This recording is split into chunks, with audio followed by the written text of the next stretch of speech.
Hey, what's up guys, Jackson here with Toasty DIY, and today we're going to be going on a little journey. I want to see if we can get a better deal on getting a used guitar and amplifier from a place like Music-Go-Round or Guitar Center rather than going to somewhere like Walmart or Amazon and buying one of those new bundles, because with the new bundles, you're gonna get a guitar like this one here, a First Act, or maybe even a cheap Fender, and it may come with an amp for around $150 to $200, but I can promise you, you're gonna have so many problems with that guitar. Borderline beginner only, and even then, I wouldn't wanna use it for more than a few months once I start to get into it, because you're gonna just have a lot of problems with the wood being warped. You're gonna have just a lot of QC issues with these cheaper guitars. I know because I've had a few, but I just want to see if going somewhere like, you know, a used music shop, or maybe I could get a cheap Ibanez Fender, just a name brand guitar that was originally more like $300 for maybe $100 or less, and then we can probably get a decent amp with the money left over, because the amps that they include are no good either. I can promise you that you're going to get a lot of buzz, a lot of static, a lot of feedback. So let's see if we can build our own used combo that's a lot better than the Amazon or Walmart basics.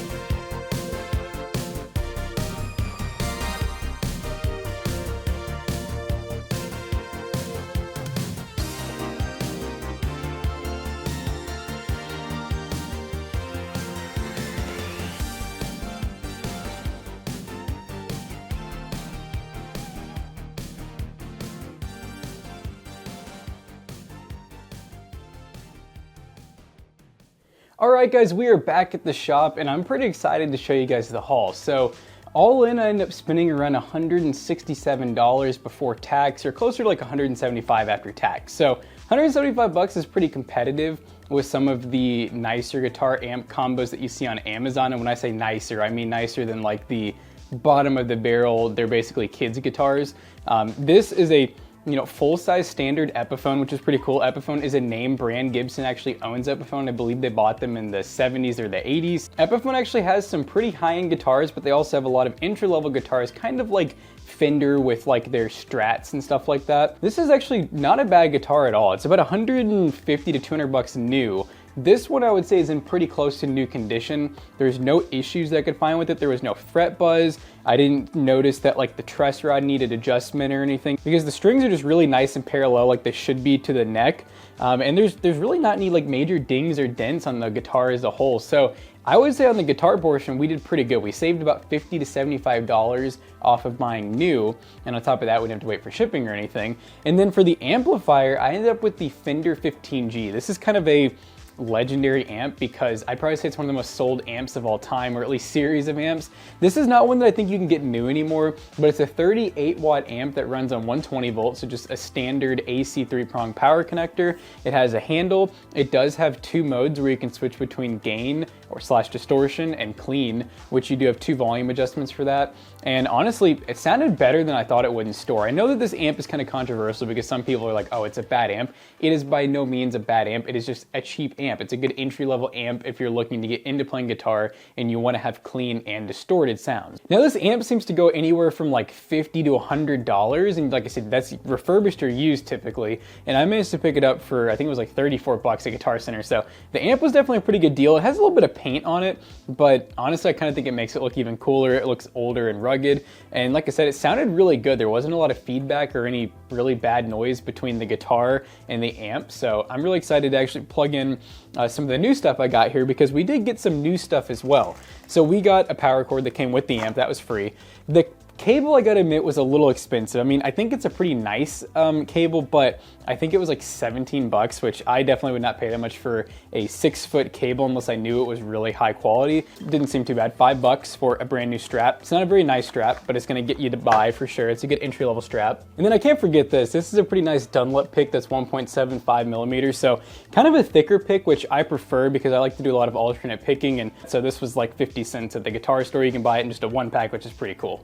So all in, like I said, $170-ish, which does compete really nicely with Walmart and Amazon. We're starting to approach even for about 200 bucks. I think that's when you can get into your very, very starter Fender that comes with an amp, but it's gonna be like a 10-watt amp, and it's not gonna be a great amp. So I'm excited to show you guys what this sounds like and what it looks like all together. So let's go ahead and try it out.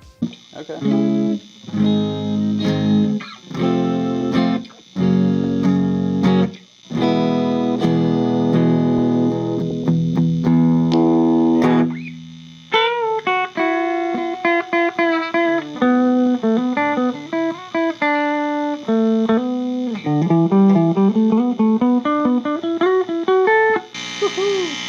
That is some noise right there, guys.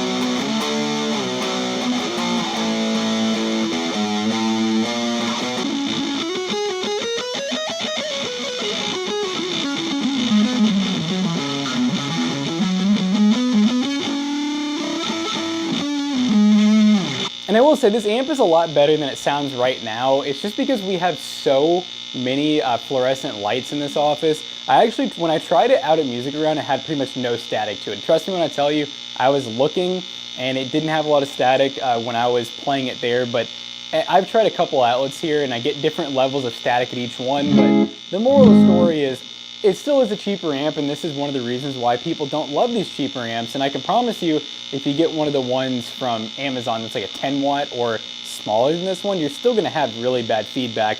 A big part of it is just having a clean circuit, so making sure that you don't have, you know, your AC compressor running on it, microwaves, just basically the less electronics that are on the circuit that your amp is on, the better it's going to sound.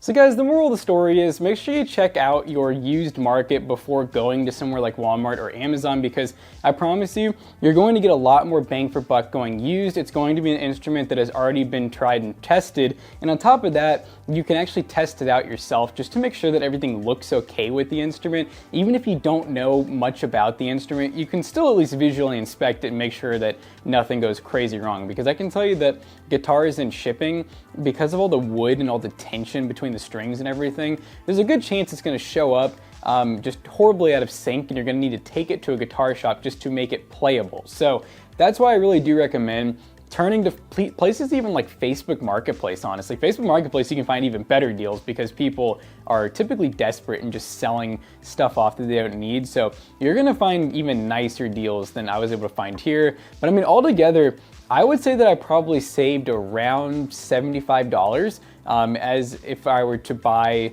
this stuff new. And even then, because I didn't just buy like one of the generic kits from Amazon or Walmart or one of those places, I actually got decent stuff rather than like First Act or a brand that you've never heard of that is probably going to have a lot more issues than we have here. But anyways, guys, I hope you enjoyed today's video. If you did, make sure you check out Toasty Bros and Toasty Clips, and hopefully you guys enjoyed the new set. It's coming together. We still got a lot to go, but we'll see you guys in the next one. Peace out.